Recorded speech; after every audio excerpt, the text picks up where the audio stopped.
खैबर पख्तूनख्वा के वज़ीर आला अली अमीन गंडापुर ने मौलाना फजल रहमान का मशरूत साथ देने का ऐलान किया और कहा कि मौलाना साहब बताएं कि उन्हें फॉर्म 47 से क्यों नहीं जितवाया गया। मौलाना साहब हालिया इलेक्शन में पीटीआई मैंडेट चोरी करने पर बात कर रहे हैं, जिस पर उनका शुक्रिया अदा करते हैं। अली अमीन गंडापुर ने बताया कि बानी पीटीआई ने उन्हें बातचीत का टास्क दिया है, कोई बात होगी तो सबके सामने होगी। धोखा देने वाले कौन है? वही है जिनके साथ डील करके सारी मौलाना ने खाते किए हैं। तो अब मौलाना साहब मैंडेट चोरी होने में और धोखे में फर्क है।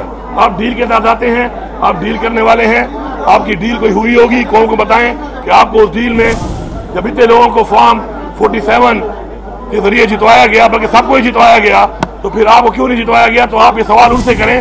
बाकी अगर हमारे मैंडेट के हवाले से बात हो जो चोरी हुआ है, पूरी कौम को पता है, उसमें अगर मौलाना साहब में सपोर्ट करते हैं तो हम शुक्रिया अदा करते हैं उनका। वो आपके सामने आ जाएगा। देखिए, इमरान खान साहब ने कभी न डील की है, न कभी वो डील के जरिए आने के हक में रहे हैं और नहीं कभी डील करेंगे।